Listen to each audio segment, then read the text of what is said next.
Palmas Reales, Iglesia Bíblica Bautista, perfeccionando tu vida con la palabra de Dios.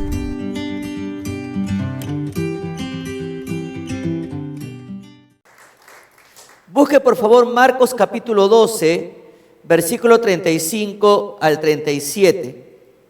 Hoy vamos a ver una porción tan pequeña de la palabra de Dios, pero tan profunda, tan rica, de la cual Jesús va a dar una gran lección a sus opositores. Pero curiosamente, Jesús nos va a enseñar lo peligroso que es no reconocer su señorío. Y aquí la palabra de Dios dice lo siguiente: enseñando Jesús en el templo, decía: ¿cómo dicen los escribas que el Cristo es hijo de David? Buena pregunta.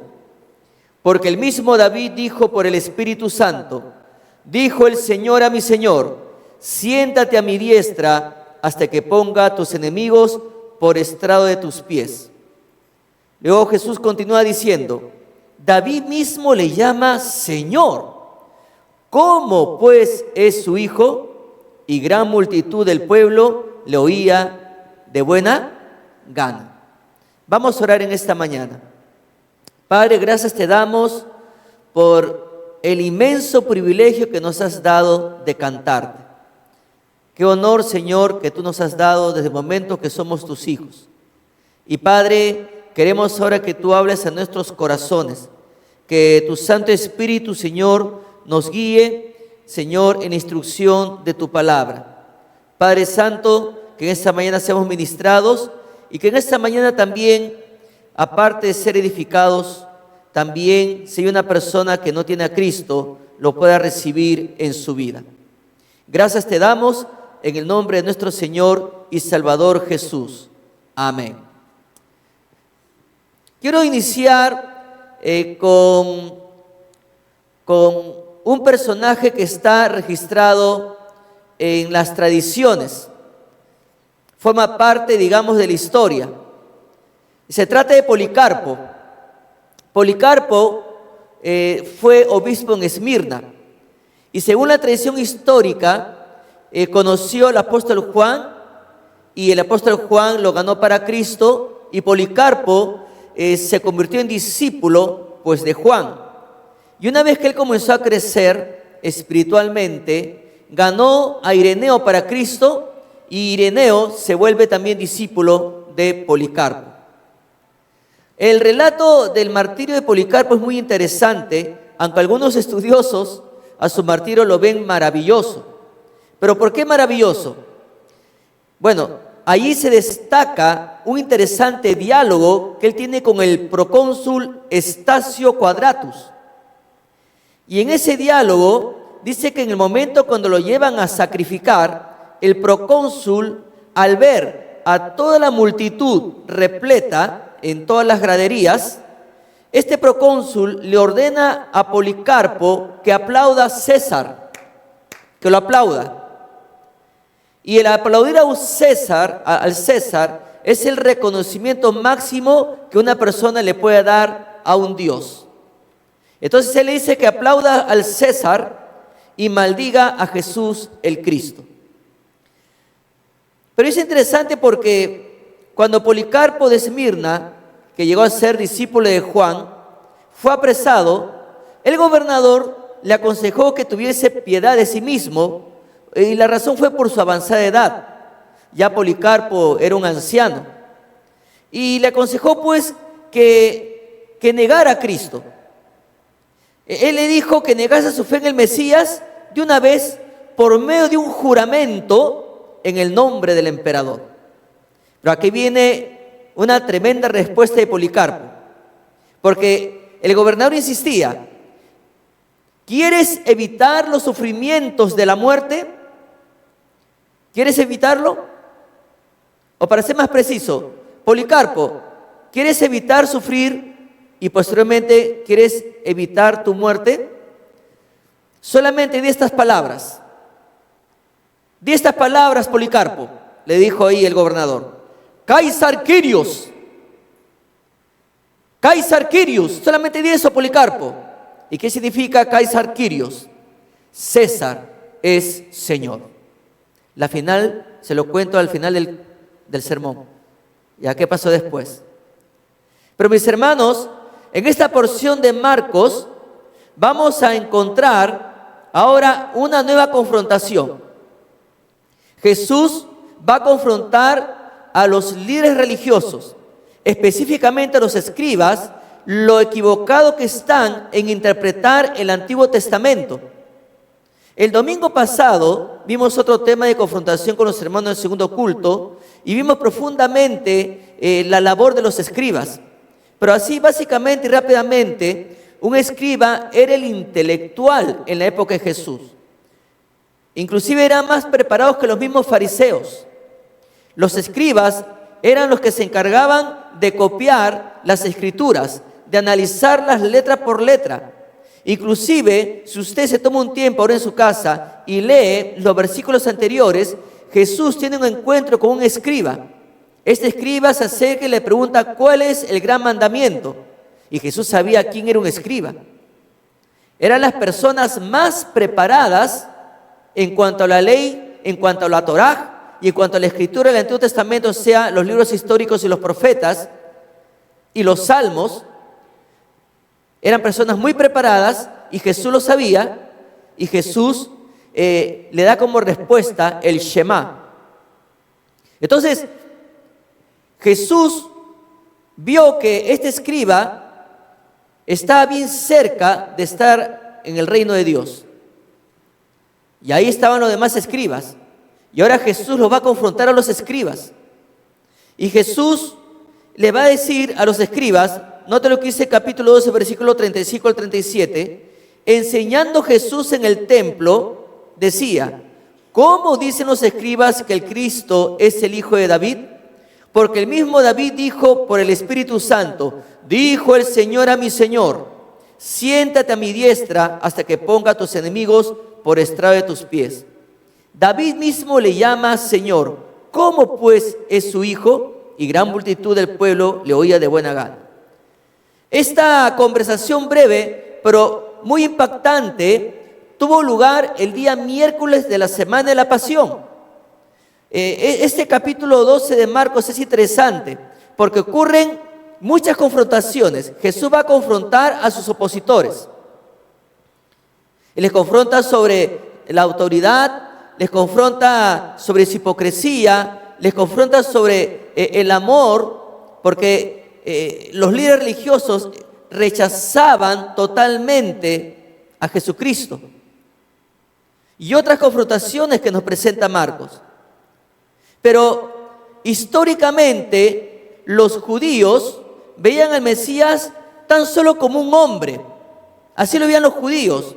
Esperaban que fuera un gobernante terrenal que los libraría de sus enemigos.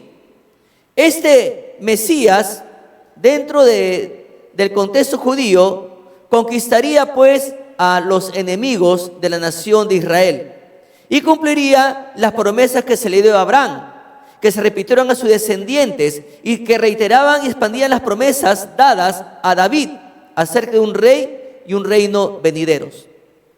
Este Mesías sería un hijo, un descendiente de David. El Mesías sería el salvador de la nación. Era la esperanza que tenía el pueblo judío. Pero el Mesías, desde la óptica judía, en la época de Jesús, sería el salvador de la nación como un todo, pero ojo, no como un salvador de almas individuales. Ese fue el gran problema. Y no creían y siguen sin creer que el Mesías fuera Dios en carne humana. Ahí está el asunto. Entonces, una vez más, Jesús va a desenmascarar al liderazgo religioso de Israel. En esta ocasión, Jesús mostrará lo equivocado que están los escribas. Entonces, la pregunta que lanza el Señor es la siguiente: ¿cómo dicen los escribas que el Cristo es hijo de David? Y usted puede recordar que en su momento le mencioné que hace poquito nomás según ahí Marcos, Jesús había tenido el encuentro con un escriba. Y Jesús le dice al escriba: no estás lejos del reino de Dios. Pero ahora, con esta pregunta, Jesús está realizando una invitación final a este grupo de opositores, no solamente a los escribas, no solamente a los fariseos, no solamente a los saduceos, sino también a los herodianos, a todo ese grupo de personas que se han acercado a Jesús para hacerle preguntas, pero con una trampa de por medio, llenas de adulación, llenas de hipocresía. Pero sin embargo, Jesús con esta pregunta está haciéndoles una invitación, mostrándoles su compasión a todo este auditorio de opositores. Está mostrando su compasión por estas almas perdidas, su compasión por estos corazones endurecidos contra Él. Y ya es el día miércoles de la Semana de la Pasión. Y Jesús está haciendo una última apelación evangelística a aquellos que pudieron haber estado receptivos al poderoso mensaje del Evangelio que estaba pronunciado por el Señor. Su pregunta no fue como les quisieron pues estos líderes emisarios, porque Marcos nos dice que llegaban. La Reina Valera nos dice que llegaban y le hacían preguntas. Pero cuando uno observa también y lee la NTV, uno observa que eran los ancianos que enviaron a los fariseos, a los saduceos, a los herodianos, a todo este grupo de personas, y también a este escriba que está en los versículos anteriores. Fue enviado por los ancianos. Había grupo de personas que se reunían en secreto para preparar bien las preguntas, para desacreditar a Jesús, y el pueblo que estaba a la expectativa, viendo a Jesús versus los doctores de la ley, lo que buscaban estos señores y el concilio que los enviaba era desacreditarlo y que la gente vea que Jesús no era un maestro preparado. Usted recuerde que habían dos escuelas ahí, la escuela de Gilel y la escuela de Shammai. Entonces, pero Jesús, sin embargo, era el hijo de un carpintero. Entonces, de alguna u otra manera, ellos estaban tratando de desacreditarlo, de avergonzarlo, de desprestigiarlo públicamente. Pero en todas las preguntas que le hacían a Jesús, Jesús los confronta. Los confronta y ellos quedan mal. Como maestros quedan pésimamente mal. En Mateo capítulo 22, no lo busques, solamente lo menciono como referencia. Podemos ver que Mateo, de su óptica, capta lo siguiente. Mateo va a captar dos preguntas y la respuesta de los líderes religiosos. Y Marcos capta la tercera pregunta que hace Jesús, pero Jesús esta vez da la respuesta. Por ejemplo, Marcos, ¿qué capta? Marcos capta esta pregunta que hizo Jesús. Primera pregunta: ¿qué pensáis del Cristo? Segunda pregunta: ¿de quién es hijo? Y los líderes religiosos respondieron: de David. Jesús es hijo de David. Pero Marcos capta la tercera pregunta que hace Jesús: ¿cómo dicen los escribas que el Cristo es hijo de David? Ahora, para hacerla más sencilla esta pregunta, Jesús está preguntando lo siguiente, y lo vamos a entender mucho mejor. ¿Cómo pueden ellos decir? O sea, ¿cómo los líderes religiosos, y ahí está Jesús ante el público y los líderes religiosos, ¿cómo pueden ellos decir, dice Jesús, que el Mesías no es más que el descendiente humano de David? ¿Por qué?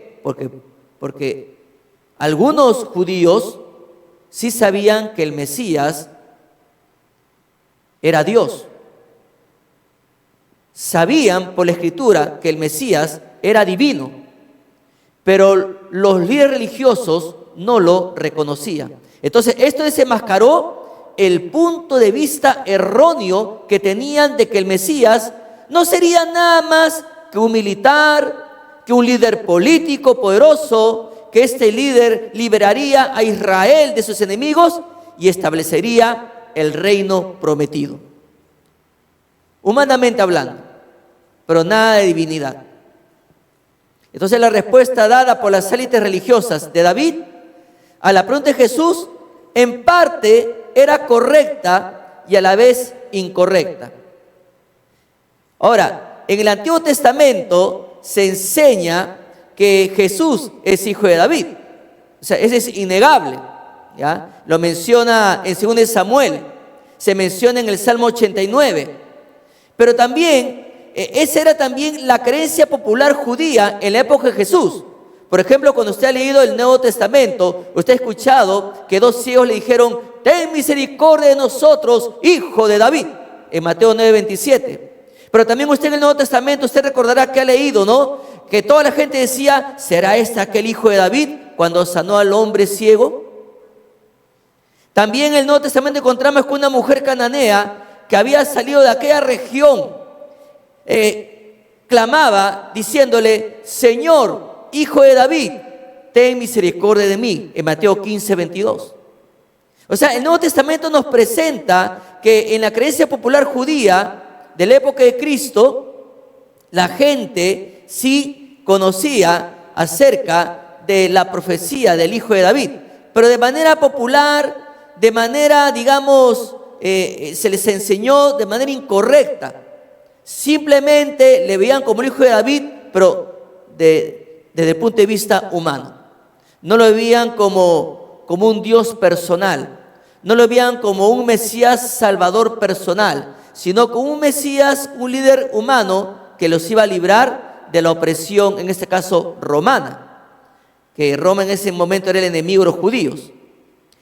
Otro detalle interesante que nos muestra el Nuevo Testamento es sobre la genealogía.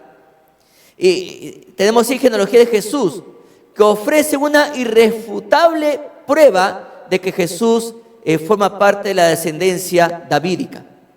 Y es interesante porque ninguno de sus adversarios, si usted se ha dado cuenta, no lo juzga, no lo molesta, no le incomoda a Jesús por su ascendencia davídica. Lo incomodan por otras cosas, pero no sobre su ascendencia davídica. Pero Jesús va a dar una respuesta. Jesús va a dar una respuesta. Note lo que dice el capítulo 12, versículo 36 al 37. Dice capítulo 12, versículo 36 y 37. Porque el mismo David dijo por el Espíritu Santo: dijo el Señor a mi Señor: siéntate a mi diestra hasta que ponga a tus enemigos por estrado de tus pies. Luego Jesús dice: David mismo le llama Señor. ¿Cómo pues es su hijo? Y gran multitud del pueblo lo oía de buena gana. Como mencioné hace un momento, la creencia popular en esa época lo veían a Jesús como el hijo de David, pero desde un punto de vista humano. Jesús iba a ser un líder político nada más, un libertador, los iba a librar de los enemigos, nada más. Entonces, la creencia de los escribas de que el Mesías sería el hijo de David era correcta, una vez más, pero incompleta. Ahora, Jesús en su respuesta, porque él formula la pregunta, pero la respuesta que va a dar Jesús se basa en el Salmo 110, versículo 1. El Señor sabe lo que está preguntando. Y busca el Salmo 110, versículo 1 sin perder Marcos. Salmo 110, versículo 1. El Señor siempre responde con la misma palabra de Dios. Salmo 110, versículo 1. Dice la palabra de Dios: Jehová dijo a mi Señor: siéntate a mi diestra hasta que ponga a tus enemigos por estrado de tus pies. ¿Quién escribió este salmo? ¿Qué dice ahí el título? ¿Salmo de quién? De David. No dice de Félix Siberio, ¿no? Salmo de David. No caigamos en esa herejía, hermanos, Salmo de David, ¿ya? No es un salmo azul. Es lo más bajo que podemos llegar. Entonces, acá la respuesta que Jesús dio a su pregunta podemos y la hemos visto claramente en el Salmo 110, versículo 1. Pero todo el Salmo 10, mis hermanos, es un salmo mesiánico, citado varias veces en el Nuevo Testamento. Y es maravilloso porque lo citó Pedro, lo citó el autor de los Hebreos, lo citó Pablo cuando se dirigió a los Corintios en su primera carta en el capítulo 15. Entonces, el versículo 1 del Salmo 110 demuestra que el Mesías no podía ser simplemente un humano, ya que David se refirió a él como su Señor. Y cuando David cuando David usa la palabra Señor, se refiere directamente a que Él es Dios. Está reconociéndolo como Dios, como su Señor. Y por eso Jesús formuló la pregunta, ¿no? ¿Cómo pues es su Hijo si Él le llama Señor? Muy buena pregunta para que los escribas lo analicen. Ahora, según los estudiosos, ellos dan un dato muy interesante.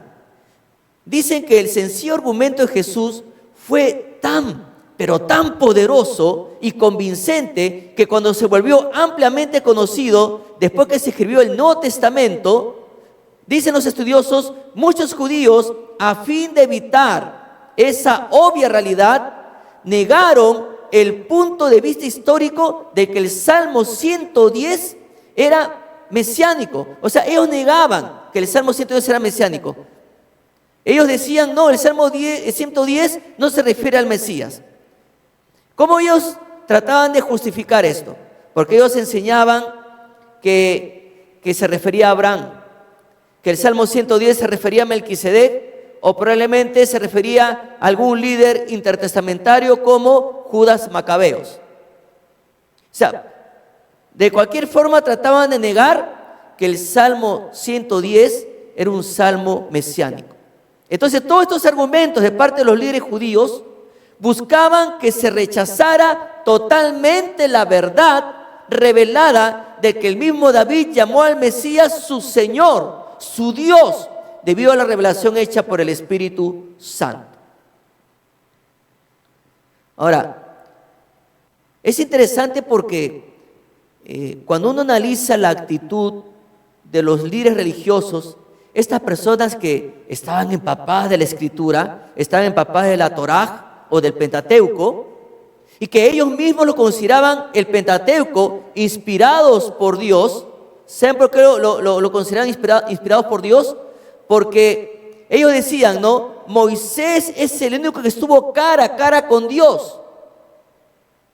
Moisés tenía una relación de amistad fuerte con Dios y Dios le decía su palabra directamente a Moisés. Por lo tanto, lo que escribió Moisés es inspirado directamente por Dios.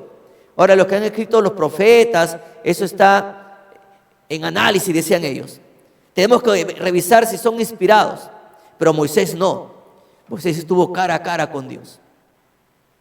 Entonces, esta gente que era bien preparada, bien empapada de la Escritura, tiene la actitud de un inconverso, y a la vez tiene la actitud de un creyente rebelde a cumplir la voluntad de Dios. Cuando la palabra de Dios nos enseña que hacer la voluntad de Dios es agradable y perfecta. Y Dios espera que cada uno de sus hijos eviten tener esa actitud de los maestros de la palabra de Dios en la época de Jesús. Una palabra de Dios tergiversada, una palabra de Dios presentada erróneamente, y encima le añadían leyes que Dios no había dado. Y muchas veces cuando el creyente es rebelde a la Escritura, comete actos que no están en la Escritura. Se rebela desde lo profundo de su corazón contra lo que Dios no ha enseñado. Se rebela en lo profundo de su corazón contra lo que Dios no pide.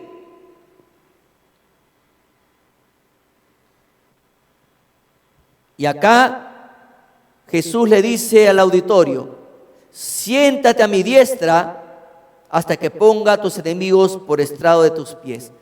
Hermanos. Esto es lo que Jesús está diciendo en el Salmo 110, versículo 1. Está diciéndole a estos doctores de la ley que la misma palabra lo está elevando a Jesús, al Mesías, a la diestra.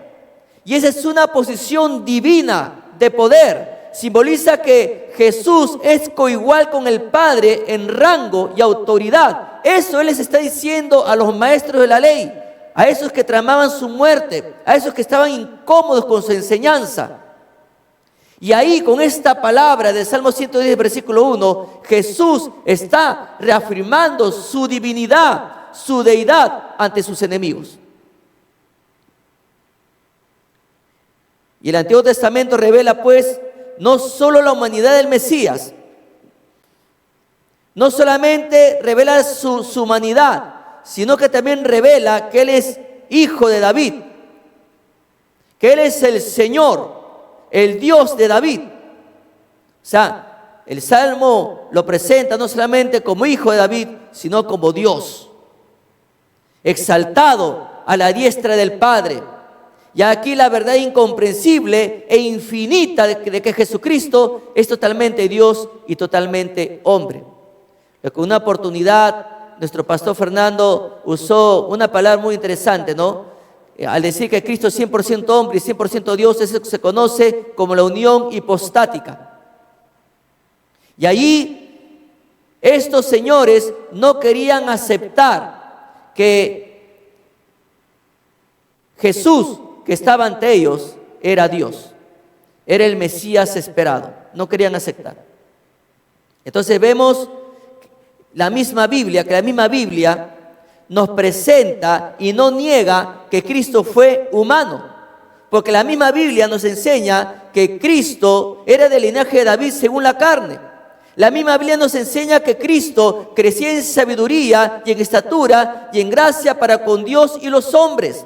La misma Biblia nos dice que por cuanto los hijos participaron de carne y sangre, Él también participó de lo mismo. La misma Biblia nos enseña en el libro de Hebreos que debía ser en todo semejante a sus hermanos para venir a ser misericordioso y fiel sumo sacerdote en lo que a Dios se refiere para expiar los pecados del pueblo. Pero también, mientras que la Biblia presenta a Jesús como humano, la Biblia misma también presenta a Jesús como Dios. Por eso que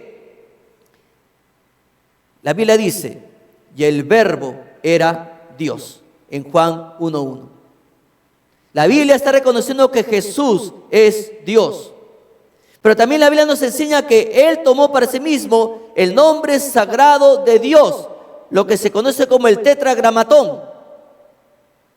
Y cuando dijo a sus adversarios, de cierto digo, antes que Abraham fuese, yo soy, está la Biblia afirmando que Jesús es Dios. La misma Biblia. Hermanos, hay infinidad de versículos donde la palabra de Dios afirma que nuestro Jesús, nuestro Señor, nuestro Dios es Dios. En el discipulado bíblico usted lo ha podido estudiar. En otros cursos que se dan en la Escuela Bíblica Kairos, usted lo puede estudiar y comprobar acerca de esta unión hipostática, que Cristo es 100% hombre y 100% Dios.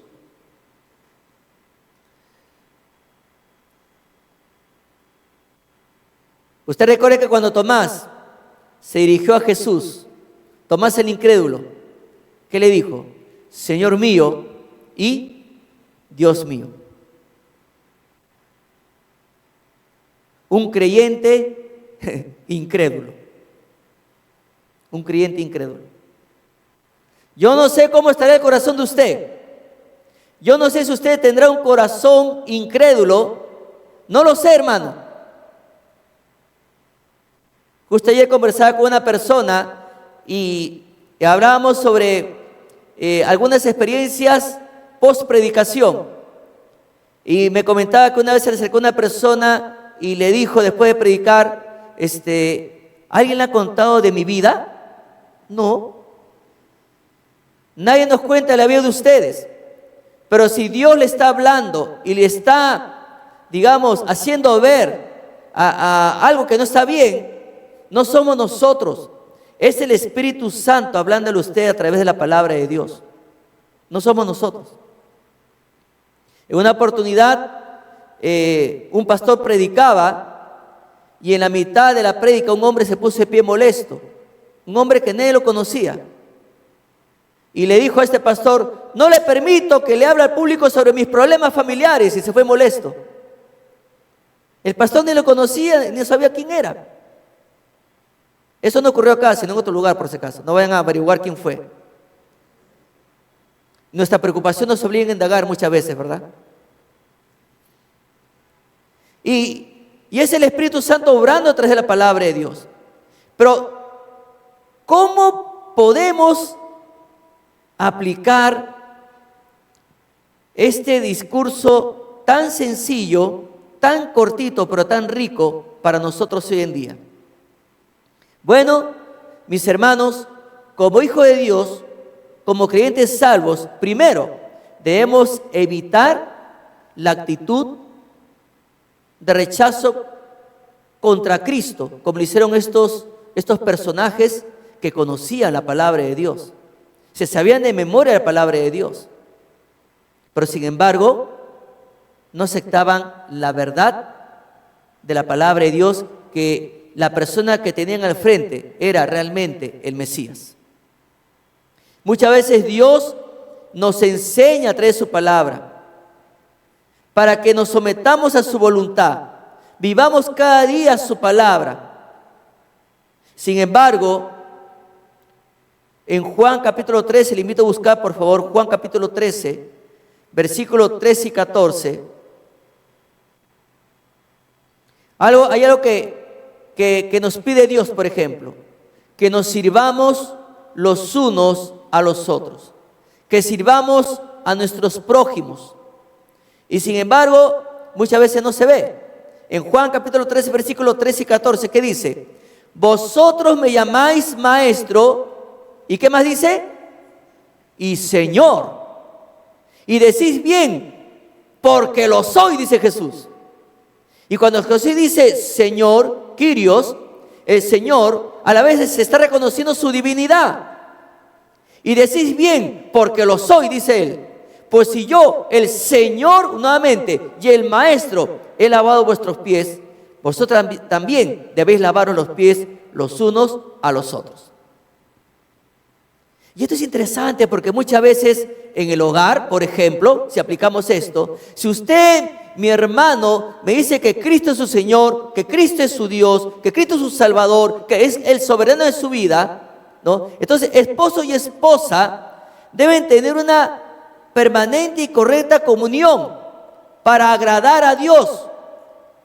Porque la Biblia dice que Dios nos llama a paz. Y muchas veces o él es tóxico o ella es tóxica. Y si él es tóxico o ella es tóxica, no se van a servir los unos a los otros. Por lo tanto, no están reconociendo a Cristo como su maestro. Están siendo rebeldes a su maestro y Señor. Si ella es fiel, si él es fiel, si él es leal y ella es leal, está reconociendo que Cristo es su maestro y Señor.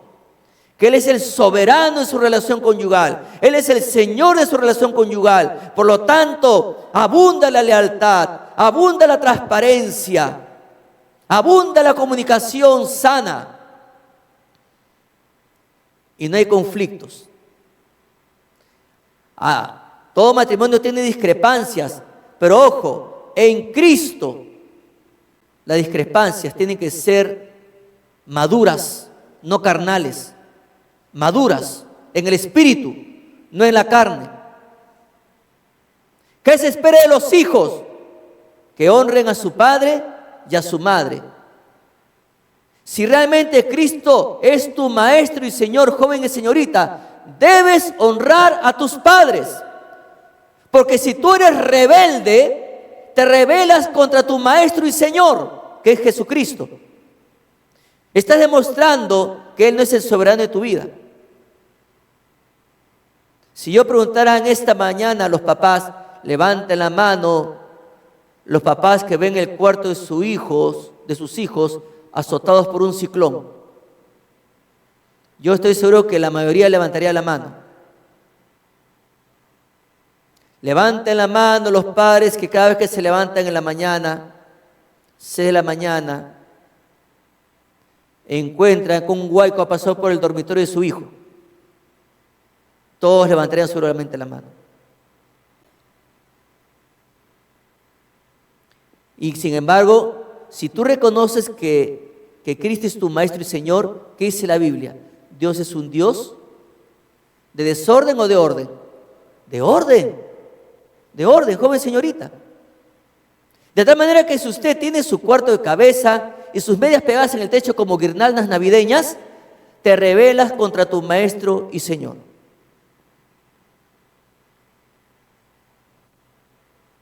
Busque 1 Corintios capítulo 1, versículo 2.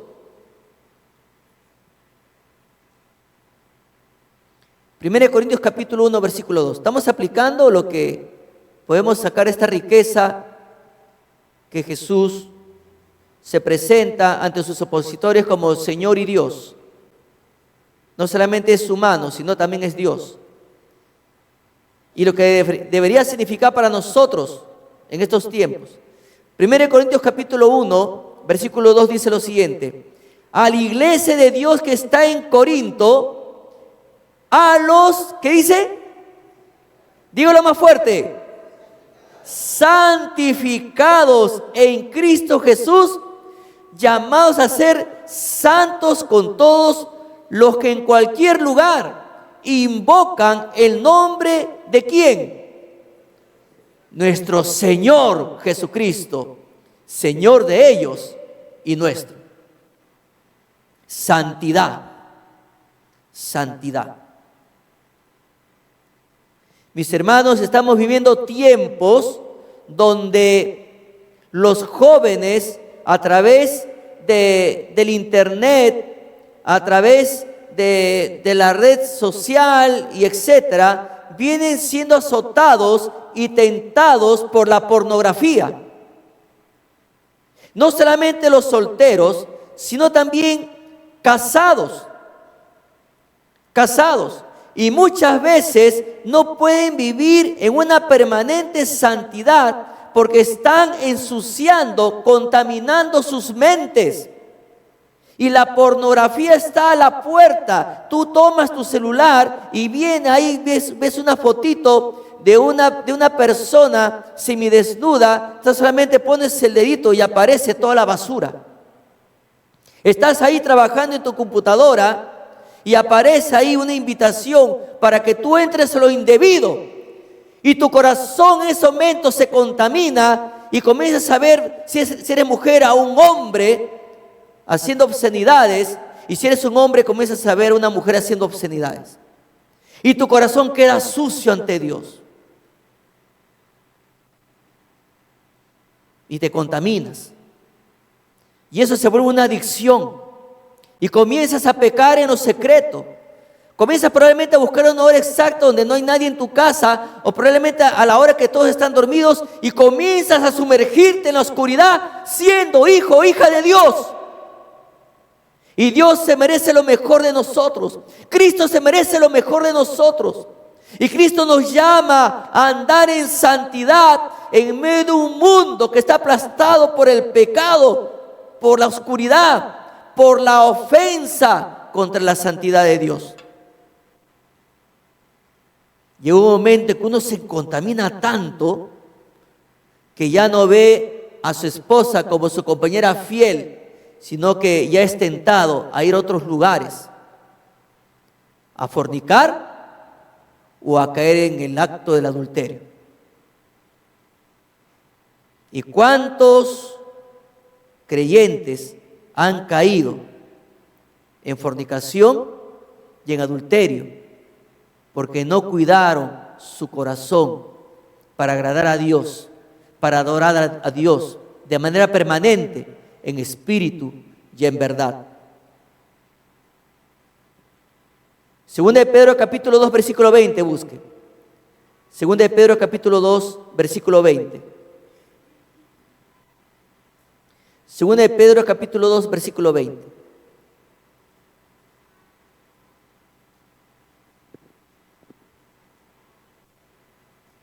¿Lo encontraron? Muy bien. Le voy a dar un segundo. Ya, listo.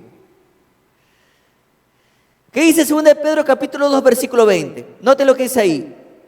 Ciertamente dice, si habiéndose ellos escapado de las contaminaciones del mundo, por el conocimiento del Señor y Salvador Jesucristo, dice, enredándose otra vez en ellas, son vencidos. Su postrer estado viene a ser peor que el primero. ¿Qué tenemos aquí? Creyentes que han disfrutado una hermosa comunión con el Señor, pero que conscientes de antes de venir a Cristo vivían vidas contaminadas, vidas desprestigiadas. Hay casos de creyentes que han dado testimonio, ¿no? Yo fui ladrón, yo fui extorsionador, yo fui asaltante, yo fui aliancista, ¿no? Y bueno, y ahí están ellos, ahí están, dando su testimonio, cómo era su vida antes. El asunto es que el Señor dice acá, si yo realmente soy tu Señor, si yo realmente soy tu Dios, si realmente tú un día te diste cuenta de tu condición y me aceptaste como tu Salvador, como el amo y Señor de tu vida, ¿por qué otra vez retrocedes a lo que te contaminaba antes? ¿Qué ha pasado? ¿Por qué otra vez me estás dando la espalda? ¿Por qué otra vez me estás flagelando como lo hicieron esos personajes? ¿Por qué otra vez estás tramando maldad contra mí? Porque eso hacían los doctores de la ley. ¿Por qué otra vez te reúnes en secreto para ofenderme, para insultarme, para apedrearme, para escupirme? ¿Por qué has retrocedido nuevamente en vez de ser luz en este mundo aplastado por las tinieblas? Si realmente soy tu Señor y tu Dios, ¿por qué me das la espalda? ¿Por qué te has escapado? Si antes te escapaste de lo indebido, ¿por qué has vuelto a lo indebido? Más bien, en vez de escaparte de lo indebido, estás escapándote de mí, dice Jesús. Y vemos tristemente muchos creyentes que se han apartado del Señor. Muchos creyentes que en su corazón han sido enfriados por la desobediencia, por la rebeldía espiritual. Le han dado la espalda a su Maestro y Señor. Le han dado la espalda a Jesús. Busque 1 Pedro capítulo 3, versículo 15. 1 Pedro capítulo 3, versículo 15.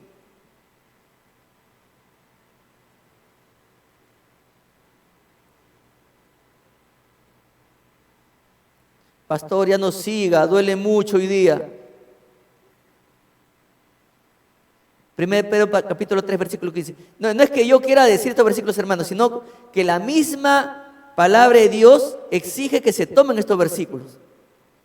Y dice acá, 1 Pedro capítulo 3, versículo 15, ¿qué dice? Dice, si no, santificad a Dios el Señor en vuestros corazones y estad siempre preparados para presentar defensa con mansedumbre y reverencia ante todo lo que os demande razón de la esperanza que hay en vosotros.